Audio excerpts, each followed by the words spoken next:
सूरह अल-अनफाल की आयात बय्यिनात तिलावत की हैं। इरशाद बारी ताला है, ए ईमान वालो, जब किसी गिरोह से तुम्हारा मुकाबला हो तो साबित कदम रहो और अल्लाह को कसरत से याद करो।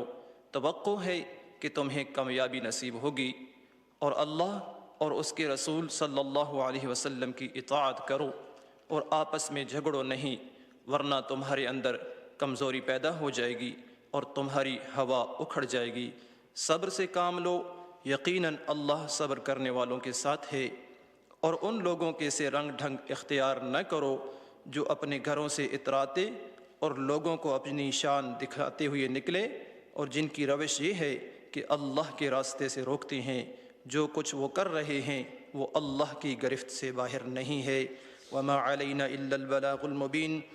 हदीस नबवी सल्लल्लाहु अलैहि वसल्लम अन उक़बत बिन आमिर अल्लाहु अन्हु क़ाल समिअतु रसूलल्लाहि सल्लल्लाहु अलैहि वसल्लम व हुवा अलल मिंबर यक़ूल व अइद्दू लहुम मस्तताअतुम मिन क़ुव्वह अला इन्नल क़ुव्वतर रम्यु अला इन्नल क़ुव्वतर रम्यु अला इन्नल क़ुव्वतर रम्यु औ कमा क़ाल अलैहिस्सलातु वस्सलाम। हज़रत उक़बा बिन आमिर रज़ियल्लाहु अन्हु से रिवायत है कि मैंने रसूल करीम ख़ातमुन नबिय्यीन सल्लल्लाहु अलैहि वसल्लम से सुना, आप फरमाते थे जबकि आप मिंबर पर थे और काफिरों के लिए जिस कदर तुमको ताकत हो क़ुव्वत तैयार करो। ख़बरदार, क़ुव्वत से मुराद तीरंदाजी है। ख़बरदार, क़ुव्वत से मुराद तीरंदाजी है। ख़बरदार, क़ुव्वत से मुराद तीरंदाजी है। व आखिरु दाअवाना अनिल हम्दुलिल्लाहि रब्बिल आलमीन।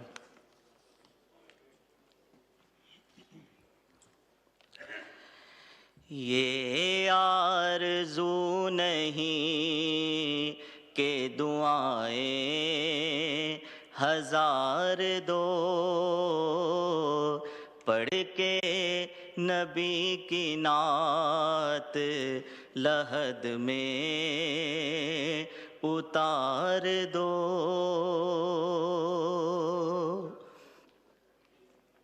मेरे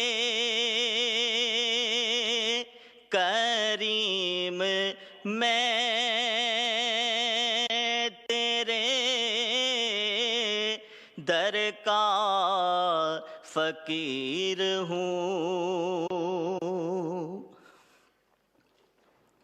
मेरे करीम मैं तेरे दर का फ़कीर हूँ, अपने करम की भीख मुझे बार बार दो। ये जान भी ज़हूरी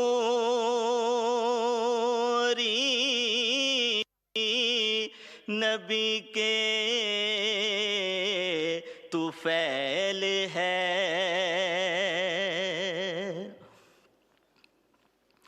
ये जान भी ज़हूरी नबी के तुफ़ैल है। इस जान को हुजूर का सदका उतार दो। पढ़ के नबी की नात लहद में उतार दो।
Auzubillahiminash-shaitanir-rajim. Bismillahir-Rahmanir-Rahim. Leave applications. Chaudhry Muhammad Bashir Virk has requested for the grant of leave. Is leave granted? Granted. Sardar Muhammad Yaqub Khan Nasser has requested for the grant of leave. Is leave granted? Granted. Mr. Ali Muhammad has requested for the grant of leave. Is leave granted? Granted. Mr. Shahryar Afridi has requested for the grant of leave. Is leave granted? Granted. Khan Muhammad Siddiq Khan Baloch has requested for the grant of leave. Is leave granted? Granted. Mr. Khurshid Ahmad Junejo has requested for the grant of leave. Is leave granted? Granted. Ms. Shazia Sobia has requested for the grant of leave. Is leave granted? Granted. Mr. Zulfikar Ahmad has requested for the grant of leave. Is leave granted? Granted. Mr. Jamshed Ahmad has requested for the grant of leave. Is leave granted? Granted.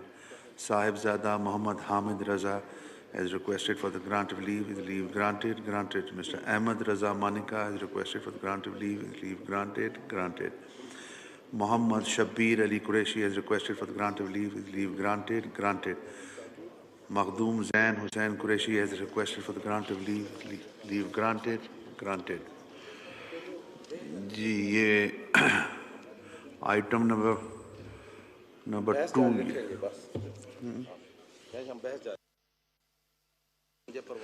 ये बहस जारी रखेंगे जब वो law minister आ जाएंगे फिर we can move the motion. जनाब संजय परवानी साहब। स्पीकर साहब, आपने मुझे मौका दिया आज बात करने के लिए इस बड़ी इंपॉर्टेंट रेजोल्यूशन पे। मैं आज एज अ हिंदू नहीं, एज अ मेंबर नहीं, मैं एज अ पेट्रियोटिक पाकिस्तानी ये बात करना चाहता हूँ।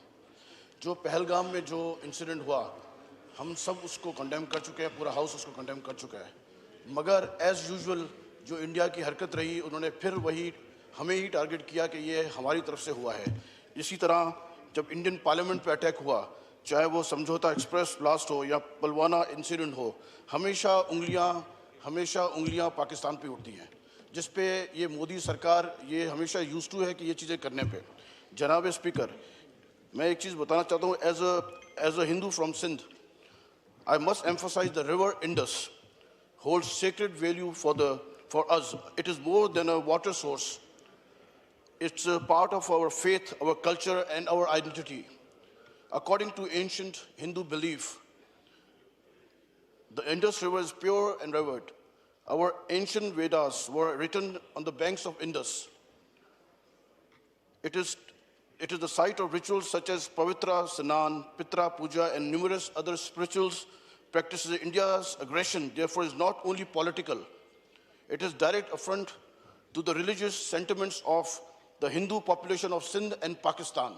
जनाब स्पीकर, मैं फिर से एक चीज़ बताना चाहता हूँ जो हम बार बार इस चीज़ पर डिस्कस भी कर रहे हैं कि माइनॉरिटीज़ इन इंडिया के अंदर आज भी आप देखें क्रिश्चियंस पे क्या हो रहा है, उनके अपने दलित्स के साथ क्या हो रहा है, मुसलमानों के साथ गुजरात में क्या हुआ, वो बुचर्स हैं सर। हम हिंदू लिविंग इन पाकिस्तान, मैं ये समझता हूँ कि जितने हम खुशकिस्मत हैं यहाँ पर रहकर, अच्छा हुआ कि हम कभी पाकिस्तान छोड़ के कभी उस तरफ गए ही नहीं।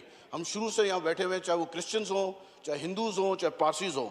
सर हमें तो एज हमारे इक्वल राइट्स हमें दिए गए हैं अंडर 36 जो हमें बात करने की इजाज़त देते हैं। हम जिस तरीके से इंडिया पाकिस्तान पे जो अभी वॉर करना से शुरू किया है, और स्पेशली उनकी जो इंडियन मीडिया है, वो तो खाली अब वो ऐसा लगता है कि खाली अब असेंबली बची है और बाकी सब पूरा पाकिस्तान ही उड़ा दिया उन्होंने। सर ये मोदी सरकार जो है ये ना खुद जिएगी ना किसी को जीने देगी। मैं आखिरी में ही खाली कहना चाहूँगा कि हम अमन चाहते हैं मगर जुल्म के खिलाफ अगर जंग लाजमी है तो फिर जंग ही सही। बहुत शुक्रिया सर। जी शुक्रिया। जनाब सादिक मेमन साहब।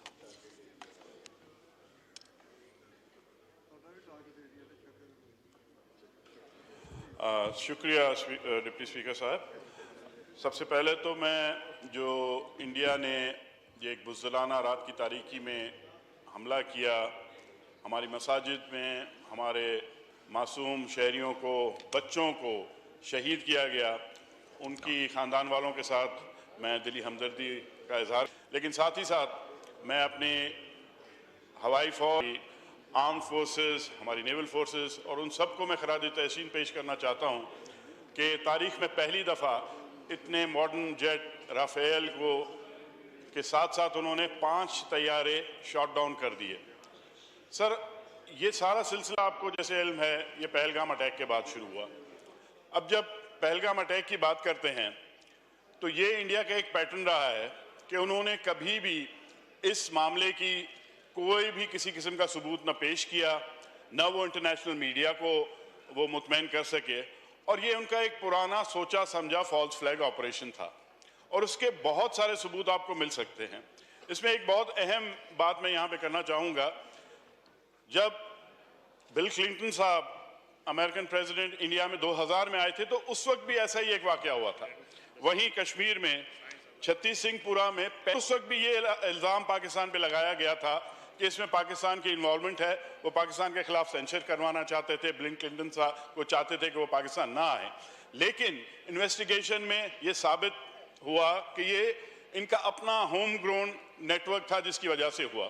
और ये चीज़ बड़ी वाज़े तौर पर उनकी जो फॉरेन मिनिस्टर मैडलिन एल्ब्राइट थी, उन्होंने अपनी किताब the mighty and the almighty में उसके प्रीफेस में उन्होंने ये खुद लिखा है, बिल क्लिंटन साहब ने कहा था कि ये एक हिंदू जो शिद्दत पसंद है उनका एक होम ग्रोन ऑपरेशन था, जिस पे बाद में बड़ी वावेला की गई इंडियन मीडिया ने, और ये उसको निकाल भी दिया गया उस बुक से, लेकिन वो अभी तक सबूत मौजूद है।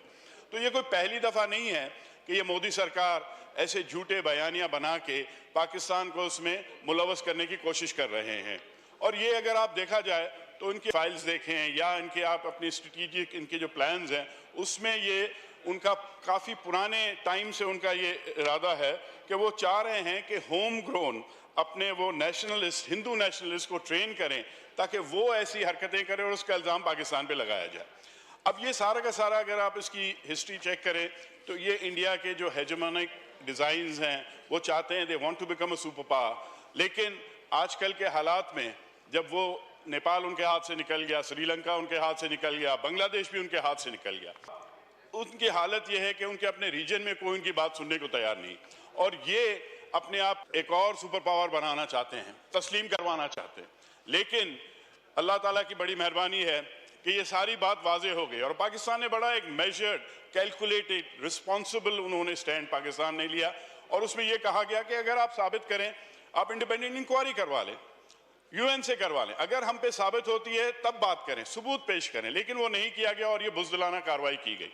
उसके बाद भी पाकिस्तान ने वो न सिर्फ अटैक रिपल्स किया, लेकिन उसके बाद भी जो स्ट्राइक का इख्तियार हमें दिया गया है यूएन चार्टर की तहत, उसके तहत भी हमने बड़ा रिस्ट्रेंट का मुजाहरा किया। लेकिन दूसरी रात उन्होंने क्या किया, ये ड्रोन्स भेज दिए। जिस तरह इजराइल ने निहत्ते फ़लस्तीनियों के ऊपर गजा को मलिया मेट कर दिया, वो समझते हैं पाकिस्तान भी इस तरह का करने वाला इनके लिए साबित होगा।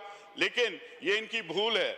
यहाँ पे अल्लाह ताला की मेहरबानी से हमारी एक बहुत ही प्रोफेशनली ट्रेंड, दिलेर, बहादुर फौज है, जो टेररिज्म के ऑपरेशन से 1999 से हम उनका मुकाबला करते हुए आ रहे हैं। और पाकिस्तानी एयरफोर्स की तो क्या बात कहें, उनको मैं खराज तहसीन पेश करता हूं। और जिस तरीके से इन ड्रोन्स को भी गिराया गया, ये बात भी इंडिया को अच्छी तरह पता चल गई है कि इनके ये जो मकासद हैं वो कभी कामयाब नहीं होंगे। साथ में हम 24 करोड़ पाकिस्तानियों को जो अज़्म है, जो हमारा ईमान है शहादत का, मैं समझता हूं कि इस मज़मूम इनका जो मकसद है, इसमें भारत बुरी तरीके से नाकाम हो चुका है। लेकिन हमें भी जो इंडिया की जो ग्लोबल टेररिज्म को और पाकिस्तान के अंदर टेररिज्म को फाइनेंस जो ये लोग करते हैं, ट्रेन करते हैं, जैसे जाफर एक्सप्रेस का मामला हुआ, उसके अलावा टीटीपी, बीएलए अफगानिस्तान के थ्रू ये लोग कर रहे हैं। तो मैं समझता हूं कि हमें अपने फॉरेन जो ऑफिसेज हैं, हमारे जो मिशंस हैं, उनको और ज़्यादा एक्टिवेट करना चाहिए। हमें अपने चाहिए, पूरी दुनिया को उनका ये मकरू चेहरा दिखाना चाहिए। और इस सिलसिले में मैं कल रात देख रहा था, हमारे जो पाकिस्तानी सफ़ीर हैं ब्रिटेन में, मेरे ख्याल में फैसल साहब, तो उनका बड़ा ज़बरदस्त बयानिया था। मैं उनको भी, क्योंकि उन्होंने बड़ा अच्छे तरीके से पाकिस्तान का केस पेश किया, तो मुझे बड़ी खुशी भी हुई। और मैं समझता हूँ कि ऐसे ब्रिलियंट ऑफिसर्स हमारे पास मौजूद हैं, उनको एक्टिवेट किया जाए। इंडिया का बताया जाए कि किस तरह उन्होंने सिखों को जिस तरह टारगेट अमेरिका में, कनाडा में किया, और इवन पाकिस्तान में जिन्होंने उन्होंने 23 से ज़्यादा यहाँ पे लोग मारे हैं, जो कि रिपोर्ट्स में हैं, और ये फैक्ट्स हैं, फिगर्स हैं। जिस तरह से कश्मीर में वो कितने सालों से ये मजालिम बर्पा किए जा रहे हैं, आप उनके साथ समझौता एक्सप्रेस का वाकया देख लें। ये सारे फॉल्स फ्लैग ऑपरेशंस हैं जो कि भरपूर तरीके से साबित हो चुके हैं। और मैं समझता हूँ इसमें मैं अपने चेयरमैन बिलावल भुट्टो जरदारी साहब की स्पीच का भी ज़रूर हवाला दूंगा।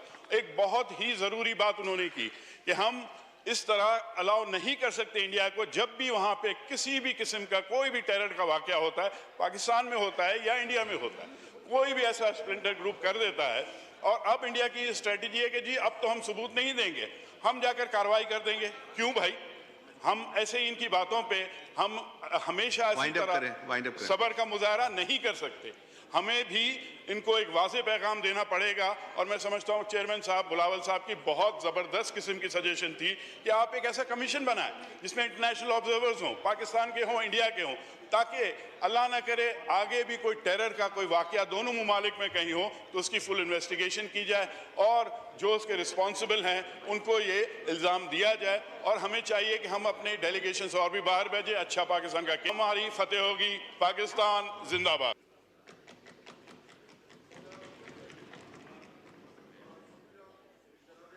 साहब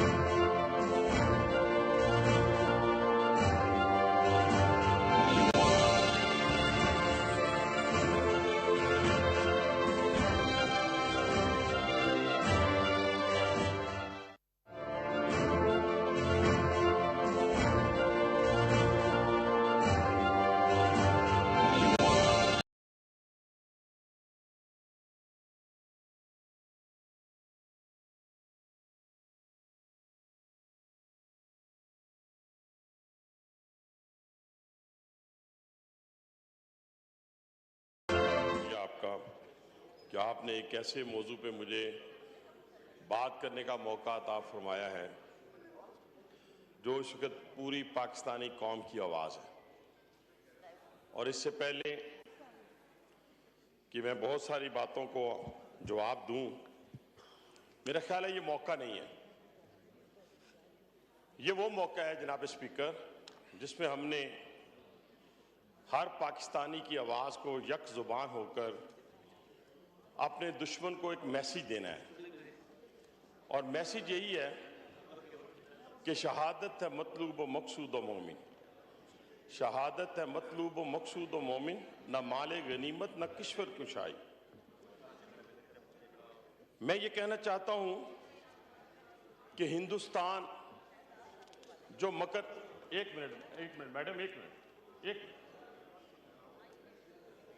मैं ये कहना चाहता हूं कि दुश्मन ने रात की तारीकी में जो हमला पाकिस्तान पर किया, जनाब स्पीकर, ये कोई नई बात नहीं है। 1965 हो, 71 हो, पुलवामा हो, कोई मौका हो, इस बुज़दिल दुश्मन ने हमेशा पाकिस्तान पर रात की तारीकी पे हमला किया। और हम बचपन में देखा करते थे, जो कॉलेज स्कूल के अंदर ताकतवर बच्चा होता था, वो दूसरे बच्चों को कोशिश करता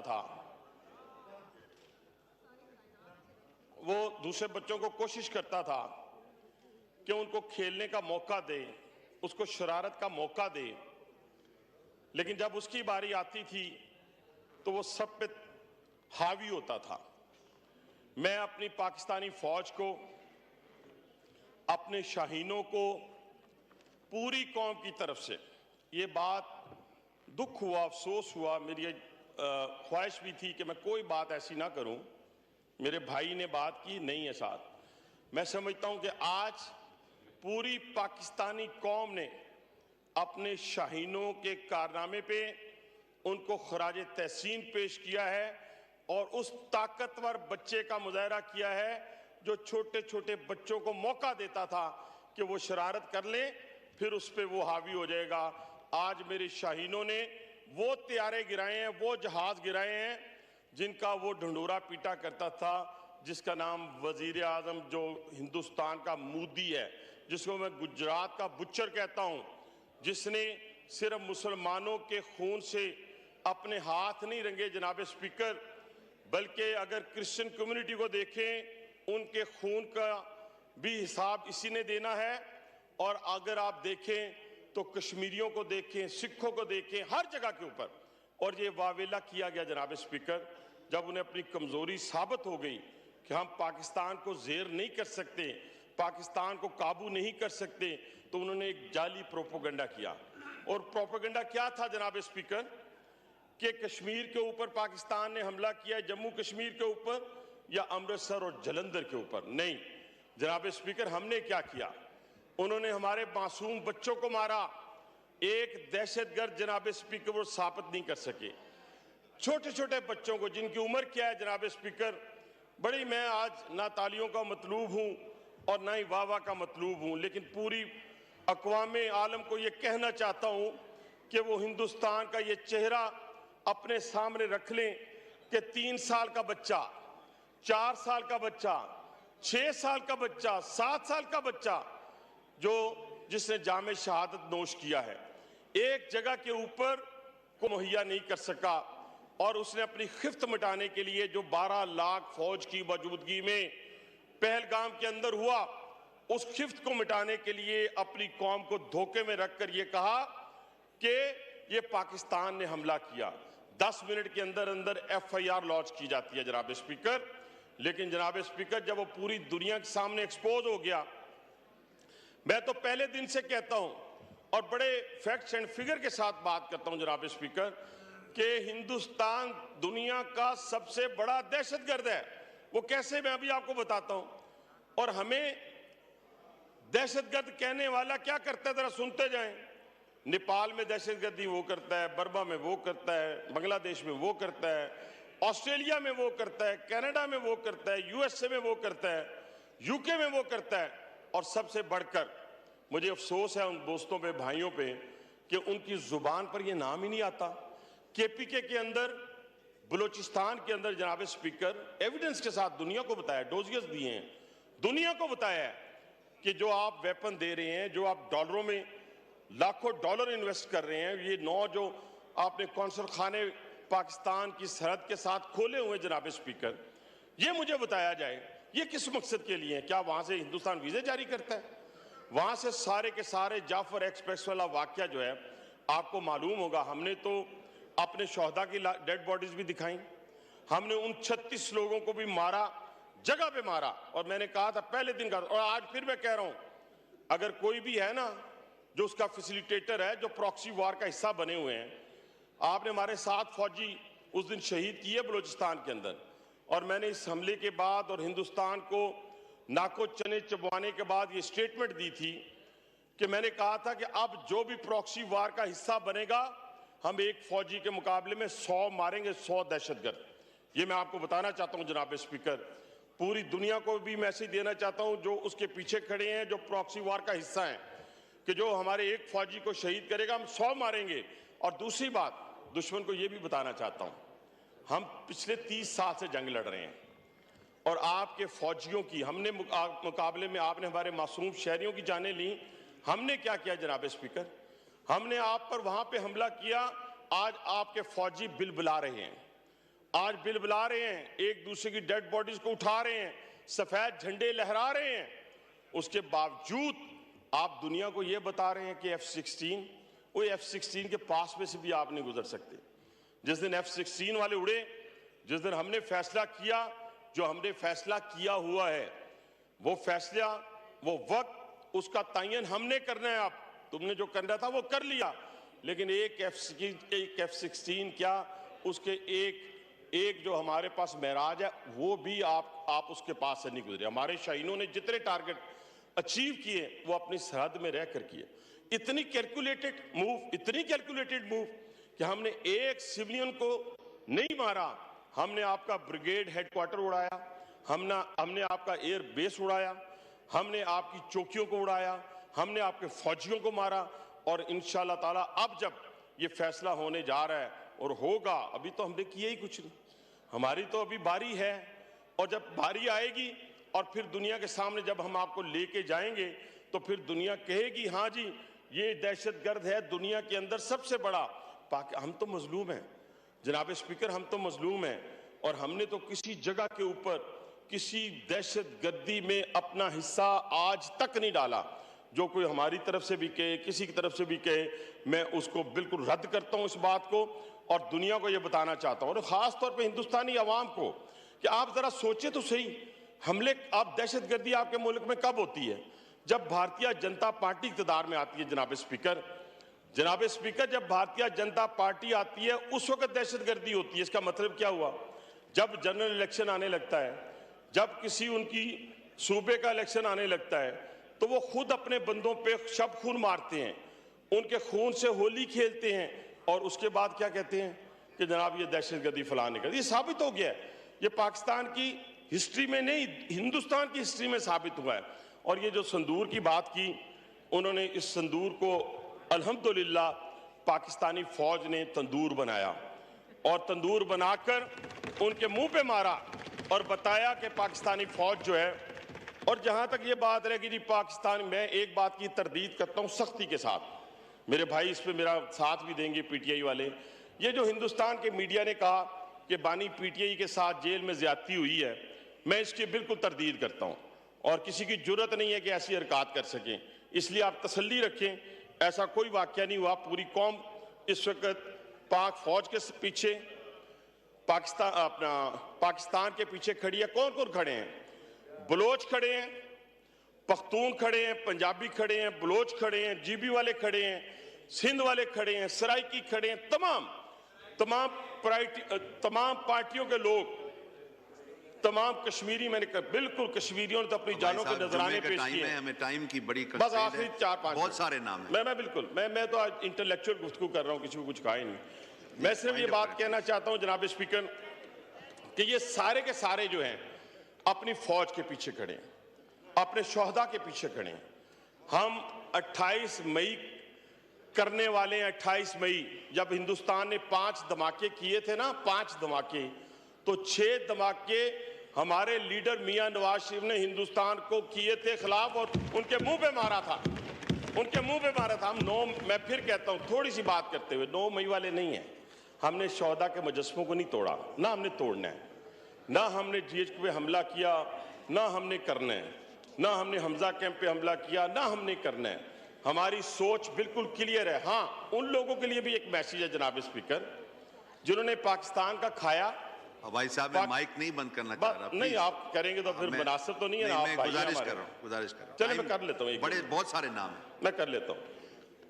मैं ये कह रहा था, जिन्होंने पाकिस्तान का खाया, पाकिस्तान में बड़े हुए, पाकिस्तान की यूनिवर्सिटीज में पढ़े, पाकिस्तान की टिकट ली, पाकिस्तान के जहाज में सफर करके वो दुनिया में जाके भाग के चले गए, वहां जाके दियारे गैर से मदद ली, घर लिए, गाड़ियां ली, और वहां बैठ के पाकिस्तान की मुखालफत कर रहे हैं। ऐसे लोगों को, और जो इस वक्त इस पाकिस्तान में बैठकर फौज पे तनकीद करेगा, मुखालफत करेगा, वो गद्दारे वतन कहलाएगा। फतवा दे रहा हूं जनाब स्पीकर, गद्दारे वतन कहलाएगा। और गद्दारे वतन की पाकिस्तान में कोई जगह नहीं होगी। वो अपने लिए ढूंढ ले जिस जगह भी उसने जाना है। और जो बाहर बैठे हुए हैं उनके लिए भी ये पैगाम है, आप अगर ये हरकत और सकनात छोड़ें या ना छोड़ें, अब आपके मनसर है। इंशाअल्लाह ताला हम इस जंग से फारिग होंगे, आपको उसी तरह घसीट के लाएंगे जैसे हमने पाकिस्तान के दुश्मनों को पहले घसीटा है। और ये आपको इंशाअल्लाह किसी किस्म की गलतफहमी ना रहे। पाकिस्तान में हर चीज पे कंप्रोमाइज किया जा सकता है जनाब स्पीकर, लेकिन पाकिस्तान की किसी तौर के ऊपर, सरहदों के ऊपर, नजरियात के ऊपर कंप्रोमाइज नहीं किया जा सकता। मैं अपनी फौज को, अपने शाहीनों को, अपने नेवी के जवानों को, सबको खराज तहसीन पेश करता हूं, और अपनी फौज को कहता हूं कि इंशाअल्लाह पाकिस्तान की 24 करोड़ अवाम आपके पीछे है। इंशाअल्लाह वो वक्त दूर नहीं कि जब हम हिंदुस्तान को दंदान शिकन इंशाअल्लाह ताला जवाब देंगे। बहुत शुक्रिया। पाकिस्तान जिंदाबाद, पाक फौज जिंदाबाद। मौलाना मिसबाउद्दीन साहब। शुक्रिया जनाब।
अग्रेशन उसने किया है पाकिस्तान के ख़िलाफ़, और एक ऐसा बहाना बनाया जो खुद साख्ता था वाक़या, और उस वाक़े को पाकिस्तान के साथ जोड़ा गया जिसको पहलगाम वाक़या कहते हैं।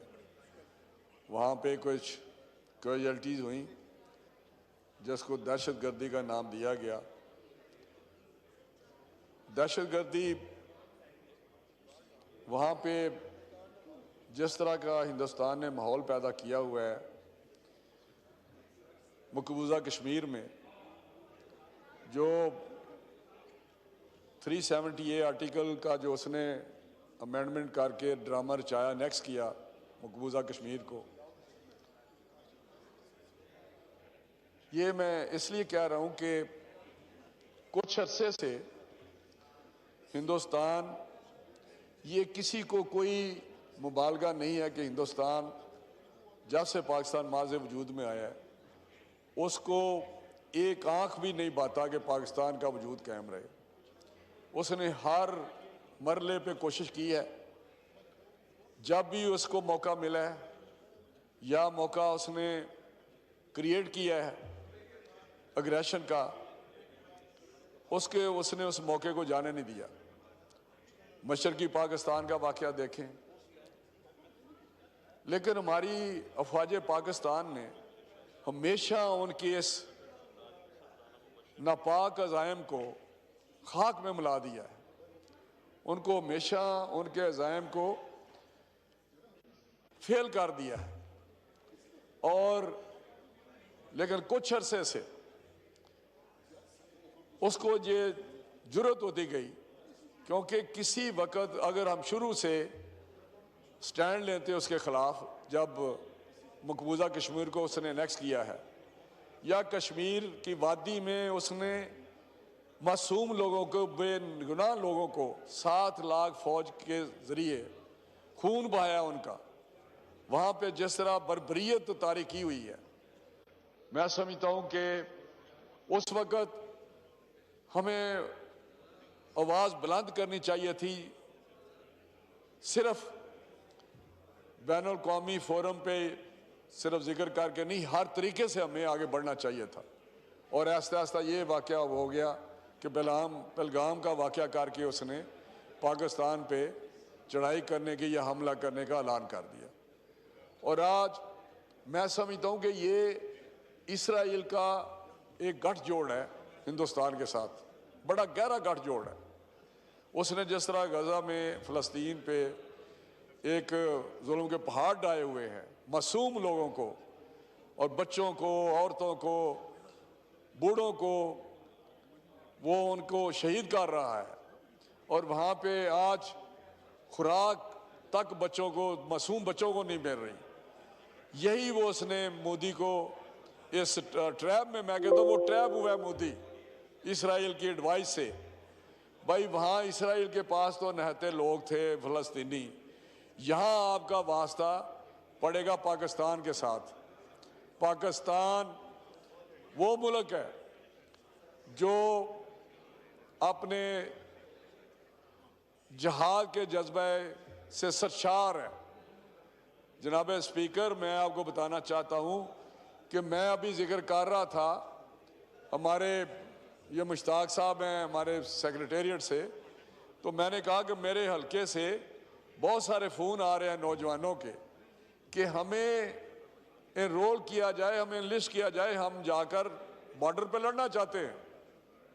उन्होंने कहा कि आप कोई नहीं, हमें भी आ रहे हैं। ये जज्बा है हमारे मुल्क में कि ये हमारी फ़ौज पाकिस्तान अकेली नहीं, पूरी 24 करोड़ अवाम उसके पीछे खड़ी हैं और अपनी जानें कुर्बान करने को तैयार है। और ये इसका पीछे हमने इजहार कर भी चुके हैं, जब भी 65 की वार हो, 71 की वार हो। आप बशरी पाकिस्तान की बात करते हैं। बशरी पाकिस्तान में वहाँ की आबादी अफवाज के साथ नहीं थी। मुक्ति बानी या जो उन्होंने साजिश की उस वक़्त हिंदुस्तान ने, आज ये 24 करोड़ अवाम अपनी फ़ौज पाकिस्तान के पीछे हैं। और हमारी फ़ौज पाकिस्तान वो हैं जो दुनिया में नंबर 1 है। ये मैं रिकॉर्ड की बात कर रहा हूँ। मैं रिकॉर्ड की बात कर रहा हूँ।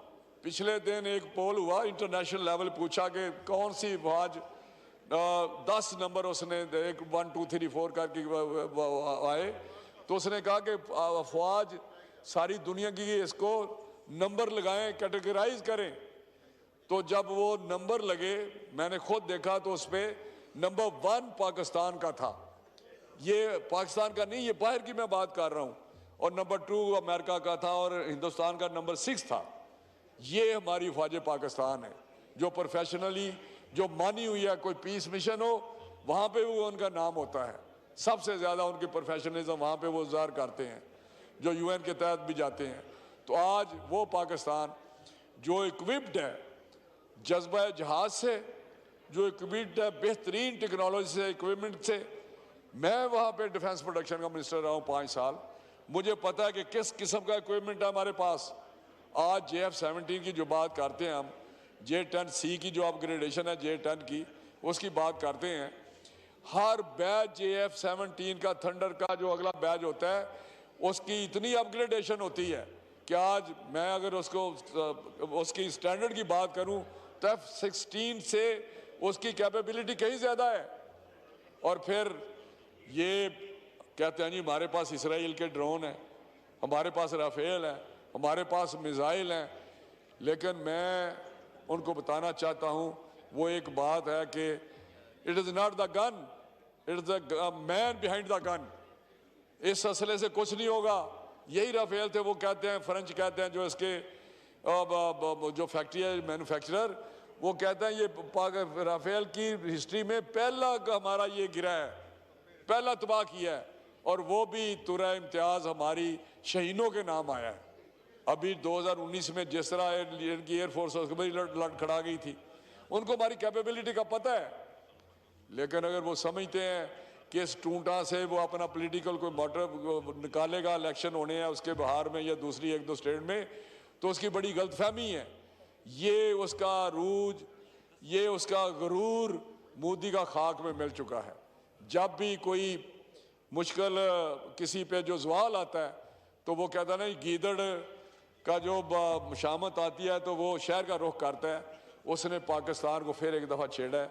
मैं समझता हूँ कि मैं उसको बताना चाहता हूँ कि आज जो ये पार्लियामेंट है, जो 24 करोड़ की अवाम है, वो एक यक जान दो कालब है। अगर उसको ये था कि यहाँ शायद पॉलिटिकल वहाँ भी डिफरेंसेस हैं, उनकी कौम इस तरह यकजा नहीं है। उनकी तो अपोजिशन आज उस पर क्वेश्चन खड़े कर दिया उसने कि ये आपका सिक्योरिटी फेलियर है कि वहाँ पे 7 लाख फौज है और वहाँ पे ये वाक़या हो गया। आज वो तरह तरह के क्वेश्चन, वो सदर कांग्रेस का जो सदर है उसने बरमला की प्रेस कॉन्फ्रेंस की है कि आपने ये जो मन गढ़ कहानी बनाई है इसको आप जवाब देंगे। तो इंशाल्लाह उसको जवाब देना पड़ेगा। और फौज पाकिस्तान हमारी अलर्ट है और इंशाल्लाह ये ड्रोन श्रोन जो बुझवा रहे हैं ना कि यहाँ पे वो कहते हैं जी पैनिक हमने करना है। ये आए, मैं आपको बताता हूँ, जहाँ ड्रोन गिर रहे हैं वहाँ से लोग ऐसे ले रहे हैं जिस तरह वहाँ एक खुशी का समा होता है, वो मेला समझते हैं। वहाँ तो कोई ऐसा पैनिक नहीं है। यहाँ मामूल के मुताबिक पाकिस्तान में काम हो रहा है, सारे फैक्ट्रियों में काम हो रहा है, बाज़ारों में काम हो रहा है, सड़कें हमारी खुली हुई हैं। हमारे तो एयरपोर्ट्स भी इन्होंने तो बंद कर दिए हैं। हमारे तो एयरपोर्ट्स पे भी हमारी फ़्लाइट्स भी चल रही हैं। तो मैं समझता हूँ कि इंशाल्लाह ताला इस दफ़ा जो होगा, और अनकरीब आप देखेंगे 10-15 साल 20 साल की बात है, हिंदुस्तान इंशाल्लाह टुकड़ों में तकसीम होगा।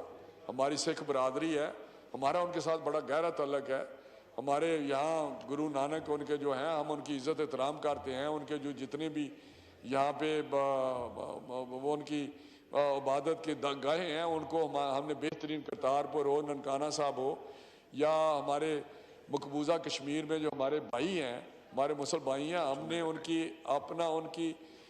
आज़ादी के लिए हम उनके साथ खड़े हैं। तो इसलिए कभी वो कश्मीर में ऐसी गड़बड़ करता है कि गलतफहमी पैदा हो, कभी सिखों की बात करता है।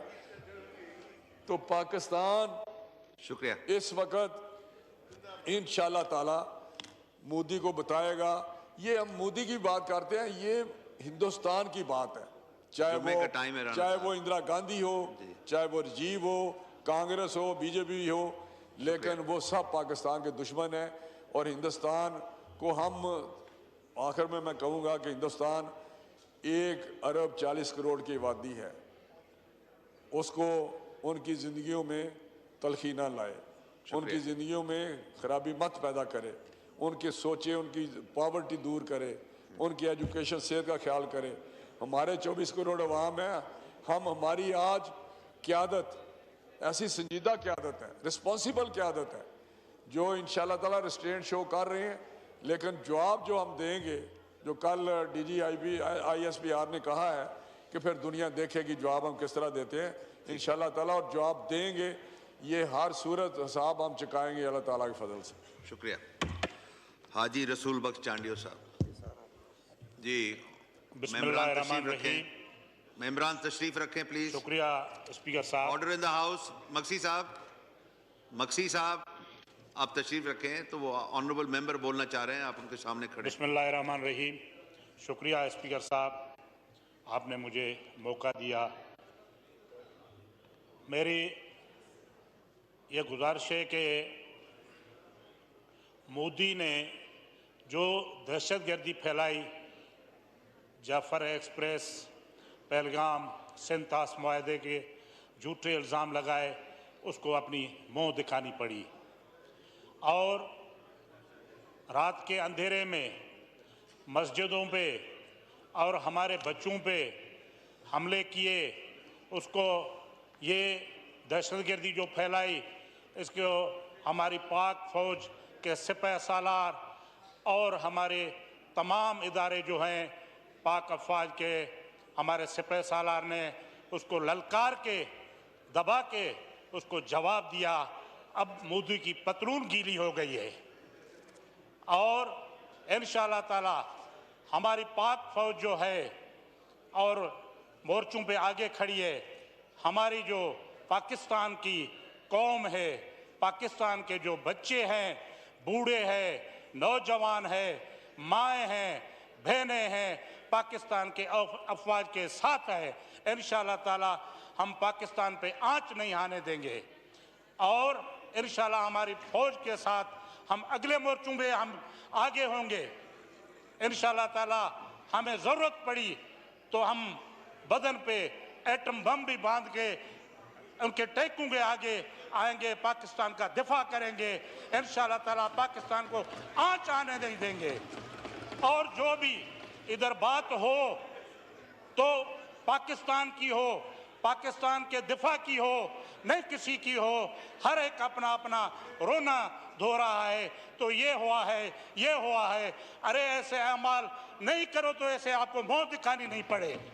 हम कहते हैं, हमारे चेयरमैन बिलावल भुट्टो जरदारी का मुख्य चिट्ठा आ गया था कि हम पाकिस्तान की अफवाज के साथ हैं, और इंशाअल्लाह ताला मोदी को ऐसा जवाब मुंह तोड़ के देंगे, वो उसकी नस्लें भी याद करेंगी।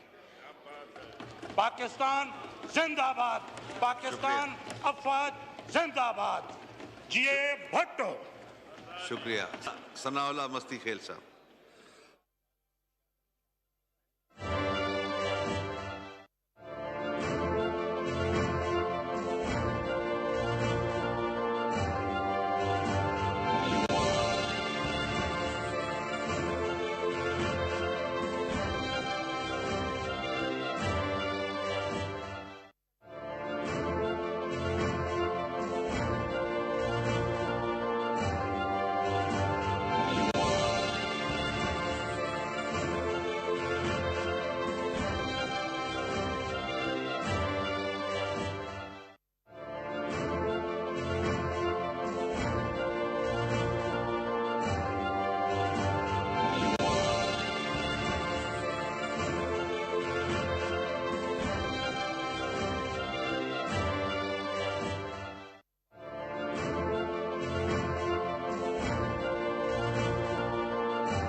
पर राकट दागे,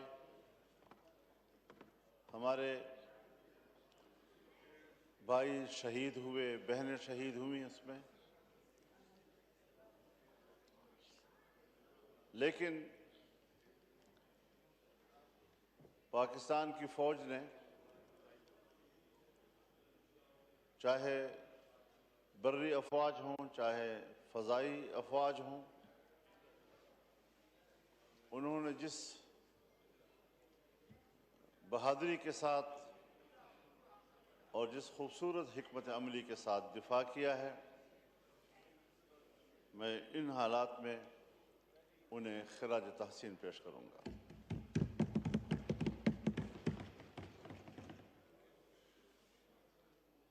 आज जुमे का दिन है।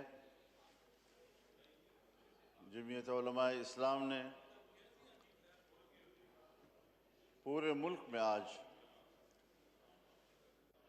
यौम दिफा वतन के तौर पर मनाने का फ़ैसला किया है और तमाम अइम्मा व खुतबा से अपील की है कि वो भारतीय जारहियत की भरपूर अल्फाज में मज़म्मत करें। जो भी पाकिस्तान का मौक़िफ़ है, पाकिस्तान के मौक़िफ़ को इस वक्त उजागर करें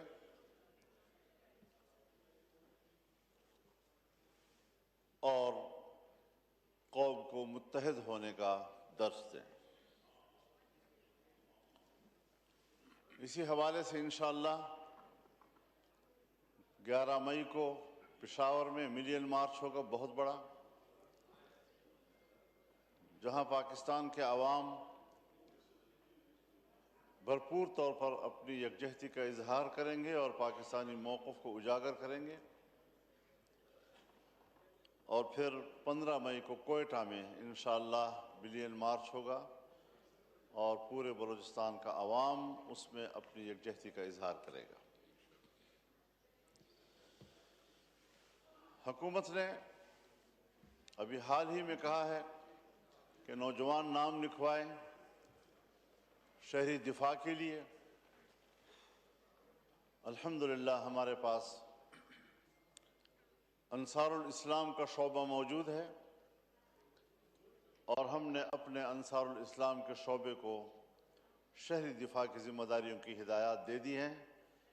जहाँ जहाँ भी खुदा न करे कोई नुकसान होता है, कोई पाकिस्तानी शहरी मुतासर होता है, तो उसकी मदद के लिए पहुँचना, उनको तिब्बी इमदाद मुहैया करना, उनको रिलीफ देना, जो भी मुमकिन सूरत हो एक आम शहरी के हाथों, इंशाअल्लाह हम वो किरदार अदा करने का ऐलान करते हैं।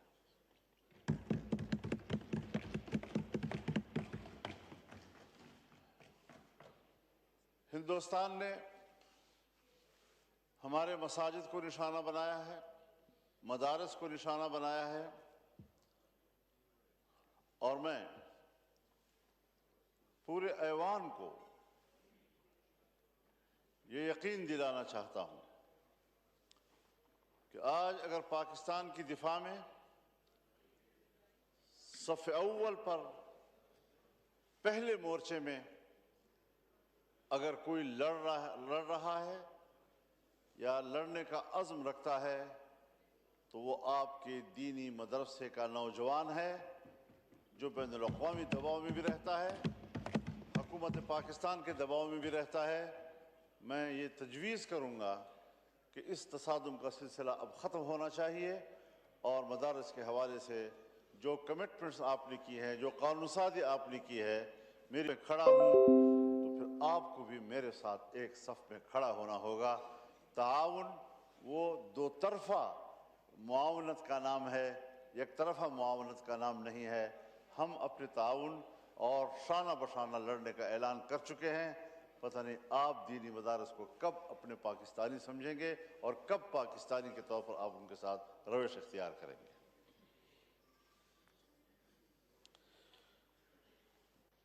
जनाब स्पीकर, मेरी गुफ्तगू को तनकीद न समझा जाए, मेरी गुफ्तगू को तजवीज़ समझा जाए। मैं बड़ी नेकनीयती के साथ पूरे ऐवान की खिदमत में ये अर्ज़ करना चाहता हूँ कि एक ही कौमी बयानिया होना चाहिए इन हालात में।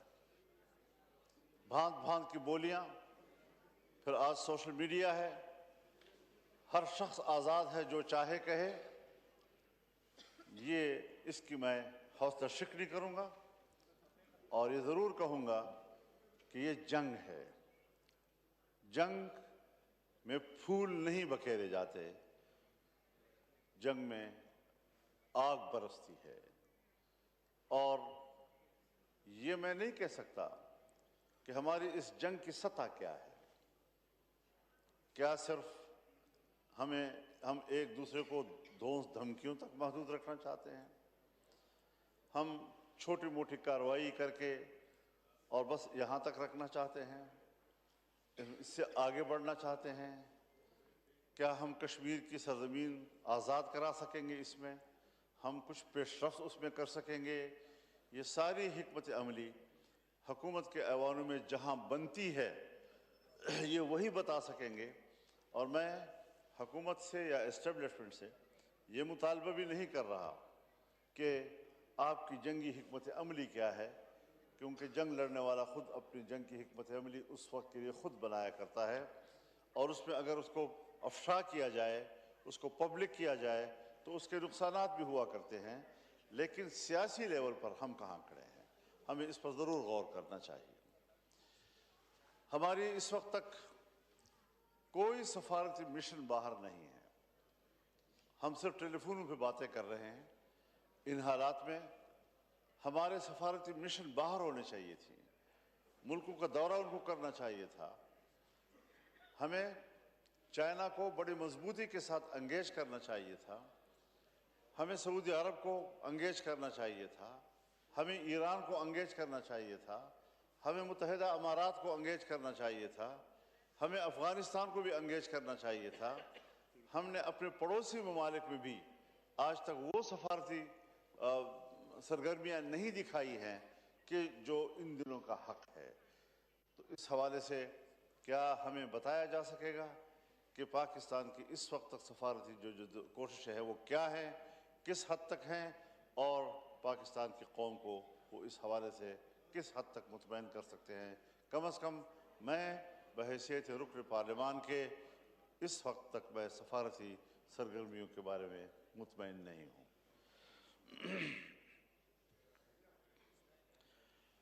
जनाब स्पीकर, इस बात को भी वाशगाफ किया जाए कि जहाँ फ़लस्तीन में इसराइल जारहियत कर रहा है, आम शहरियों को कत्ल कर रहा है, 60,000 तक फ़लस्तीनियों को वो कत्ल कर चुका है,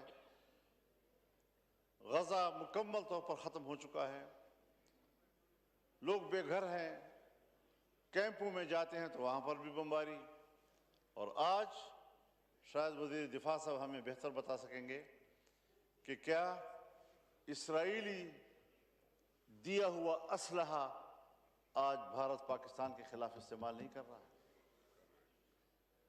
इस हवाले से यहूद व हनूद का इत्तेहाद, भारत इसराइल इत्तेहाद हमारे निशाने पे होना चाहिए और हमारे कौमी बयानिए का हिस्सा होना चाहिए कि हम दोनों के बारे में एक ज़बान इस्तेमाल करें, एक गुफ्तगू करें।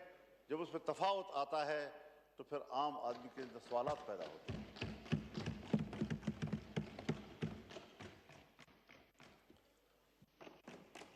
ये वक्त है कि हम अपने दिफाई इदारों को मजबूत करें, उनके पुष्ट पर खड़े हों। हर चंद के हमारे मुल्क में हमारे आपस में इख्तलाफात हैं, उधर हुकूमत बैठी है तो इधर हिज़्ब इख्तलाफ है। माना ये कि हुकूमत की सोच और होती है, हिज़्ब इख्तलाफ की सोच और होती है, लेकिन आज हम मुल्क के लिए एक हैं, मुल्क की वहदत के लिए हम एक सफ़ हैं। हमें एस्टेब्लिशमेंट से गिले हैं, शिकवे हैं, वो अपनी जगह पर रहेंगे, लेकिन जब वतन अजीज़ का सवाल आएगा तो वतन अजीज़ के मामले पर वो हमें अपने से आगे पाएंगे, पीछे नहीं देखेंगे। मौलाना साहब मैं यही सोचता हूँ कि सोशल मीडिया हो, हमारे इनफरादी तौर पर बहुत से लोग इस किस्म के कुछ पोस्टें लगा रहे हैं जिससे कि वो जंग को मजाक समझते हैं। फ़ौज पर बड़ा नापसंदीदा किस्म का तबसरा उनका होता है। इनकी हौसला शिकनी होनी चाहिए और इस प्रोपेगेंडे पर हुकूमत को कदगन लगाने के लिए इक़दाम करने चाहिए। मुल्क के अंदर भी अमन व अमान का मसला अपनी जगह पर मौजूद है, बलूचिस्तान में भी, KP में भी। उसके लिए हम क्या सफारती कोशिशें कर रहे हैं, कौन सा ऐसा हिकमत अमली हमने बनाई है कि हम मुल्क के अंदर कम अज़ कम फ़ौज को जंग से निकालें और महाज की तरफ उनको मुतवज्जह करें ताकि भारत की जारहियत के मुकाबले में मुल्क का दिफा हो।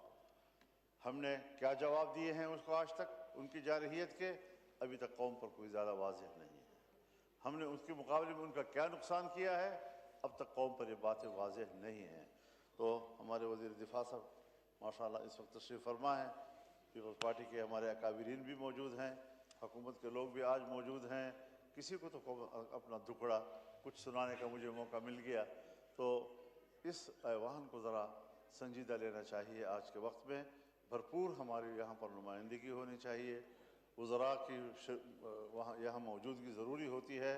हुकूमत जो बात करती है आपसे मुखातब होती है, लेकिन उसका खिताब आपके वास्ते से ऐवान की तरफ होती है, हुकूमत की तरफ होती है। और अगर हुकूमत में कोई सुनने वाला ही ना हो, कोई ज़िम्मेदार उसको रिस्पांस करने वाला ना हो, तो फिर ज़ाहिर शिकायतें पैदा होती हैं। हमें इस वक्त इन तमाम कमज़ोरियों से बचना चाहिए और एक ताकतवर पाकिस्तानी पार्लियामेंट का किरदार हमें अदा करना चाहिए। मैं बहुत शुक्रगुज़ार हूँ। वाखिर दावाना अल्हम्दुलिल्लाह। शुक्रिया। ये ऑनरेबल ऐवान से गुजारिश है कि नमाज का टाइम हो जाएगा, तो और बहुत सारे नाम हैं, तो ये 2 बजे हम फिर असेंबली यहाँ होंगे और ये इजलास कंटिन्यू होगा। ख्वाजा साहब 1 मिनट के लिए अगर आप बोलना चाहें, वरना हम नमाज का ब्रेक कर लें।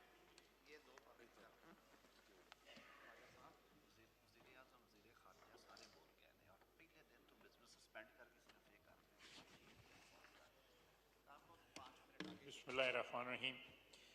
जनाब डिप्टी स्पीकर, मैं शुक्रगुज़ार हूँ, आपने मुझे टाइम दिया। मैं नहायत मुख्तसर अल्फाज में जो मौलाना ने फरमाया है उसको रिस्पॉन्ड करने की कोशिश करूँगा।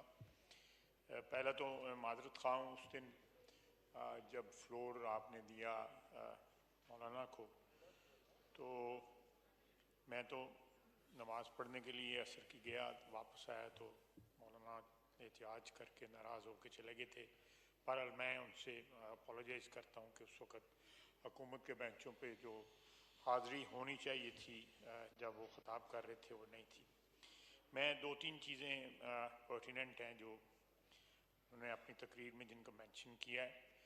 जहाँ तक सफारती कोशों का ताल्लुक़ है, हम इस वक्त मेरा ख़्याल है कि दुनिया का कोई मुल्क ऐसा नहीं है जिसके साथ हमारे जो वर्थवाइल राब्ते होने चाहिए, जिनके साथ हमारे राब्ते ना हो।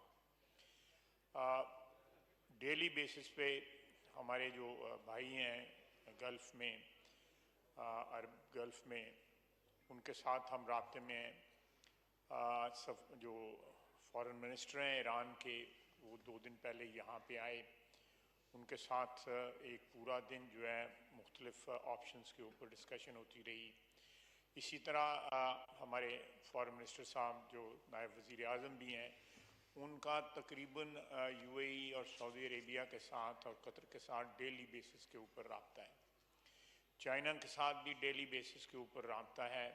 और हमारा जो UN मिशन है वो अल्हम्दुलिल्लाह सिक्योरिटी काउंसिल में या अदरवाइज़ जो है वहाँ पे बहुत एक्टिव है और बड़ा इफ़ेक्टिवली जो है हिंदुस्तान के जो इस जारहाना अज़ाइम का जो है ना वो दे रहा है, जवाब दे रहा है।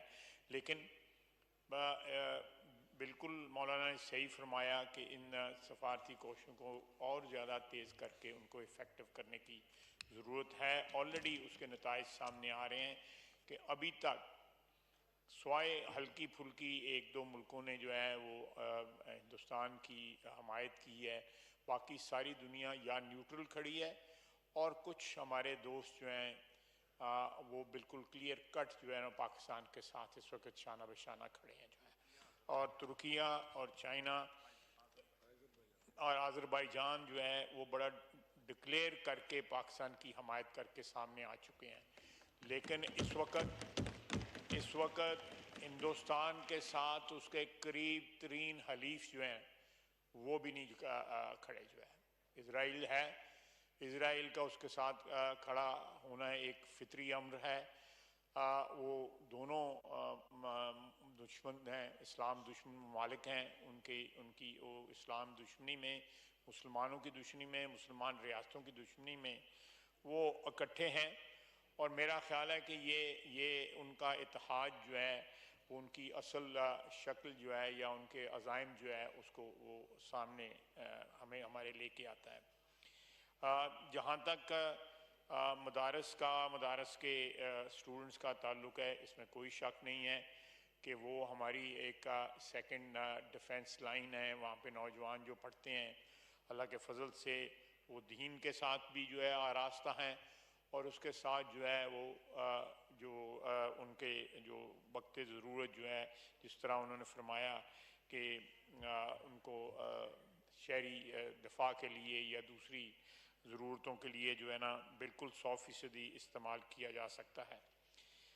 इस वक्त हमारी अफवाज जो हैं जनाब डिप्टी स्पीकर जिस तरह बहादुरी के साथ कंट्रोल लाइन पे, बॉर्डर पे और वर्किंग बाउंड्री पे तीनों जगह जो है जिस तरह मुकाबला कर रही हैं, मेरा ख्याल है कि पाकिस्तान की दफ़ाई तारीख़ में और इस ख़ित्ते की दफ़ाई तारीख़ में उसकी कोई मिसाल नहीं है कि अपने से 7-8 गुना बड़ा मुल्क जो है, जिसकी फ़ौज हमसे बहुत बड़ी है, एयर फोर्स बड़ी है, हर लिहाज से उनकी दफ़ाई क़ुव्वत जो है हमसे कई गुना बड़ी है, वो हम उनका मुकाबला कर रहे हैं। और 5 जहाज़ हमने जो गिराए हैं उनके, ये भी एक फ़ज़ाई जंग की तारीख़ में एक संग मील है। और जो है इंशाअल्लाह ताला जब भी कोई कल का जो ड्रोन हमला हुआ, वो ड्रोन हमला बेसिकली हमारी जो लोकेशंस हैं उसको डिटेक्ट करने के लिए जो है किया गया। एक टेक्निकल चीज़ है जिसको मैं उस तरह एक्सप्लेन नहीं कर सकता, और इसलिए उनको इंटरसेप्ट ना किया गया ताकि हमारी लोकेशंस जो हैं वो लीक ना हो या वो लोकेट ना हो, और जब वो एक सेफ लिमिट पे आए तो हमने उनको मार कराया। उसके अलावा बाकी जो हमारे अंदरूनी मामलात हैं, इंशाअल्लाह ताला इस सूरत हाल से निमट के जो अंदरूनी मामलात जो हैं वो एक कौमी इत्तफाक़ राय से उन सब को डील किया जाएगा। मैं फिर कहूँगा कि परसों वज़ीर आज़म ने एक वाशगाफ जो है इत्तेहाद का पैगाम दिया, जो वज़ीर ख़ारजा ने भी अपनी जो सूरत हाल जो है ख़ारजा फ्रंट के ऊपर, महाज के ऊपर, उसको भी एक्सप्लेन किया। और जो इस वक्त जारी और सारी इजलास है वो इस बात की सीरियसनेस की गमाज़ी करता है कि इस वक्त पाकिस्तान का ये ऐवान जो है, जो पाकिस्तान की आवाम की नुमाइंदगी करता है, वो लगातार कई दिन से जो है इस सूरत हाल से निपट रहा है, उनको इन्फॉर्म किया जा रहा है, और इंशाअल्लाह ताला लम्हा भलामा हम इन्फॉर्म करेंगे। और किसी को ये शक नहीं होना चाहिए कि पाकिस्तान की अफवाज जो है इस वक्त भरपूर जो है जवाबी कार्रवाई की पोजीशन में है, और कार्रवाई जारी है, रात दिन जारी है कार्रवाई जो है। और मैं मेरी कॉन्स्टिट्यूंसी जो है, और यहाँ पे हमारे भाई हैं अरमगान सुबानी साहब, अपना चौधरी आसन इकबाल साहब, अनवार साहब, ये हमारी कॉन्स्टिट्यूंसीज बॉर्डर पे हैं। हमें खुद बज़ाते खुद पता है कि इस वक्त वहाँ पे क्या कार्रवाई हो रही है, पाकिस्तानी अफवाज कितनी बहादुरी से जो है मुल्क का दफा कर रही हैं। और ये कौम को बिल्कुल इत्मीनान होना चाहिए कि मौजूदा इस वक्त जो सूरत हाल है उसके निपटने के लिए हम 100% नहीं 200% तैयार हैं, और उनको भरपूर जवाब दे रहे हैं। और पाकिस्तानी कौम को जो है इत्मीनान होना चाहिए कि इस वक्त उनको जिस तरह अज़ाइम उनके इंडिया के अज़ाइम थे उनको मलिया मेट किया जा चुका है, और वहाँ पे अवाम की, उनके मीडिया की, उनकी सियासी पार्टियों की जिस तरह हौसले पस्त हुए हैं, अल्लाह के फजल से पाकिस्तान में अवाम के, सियासी क़यादत के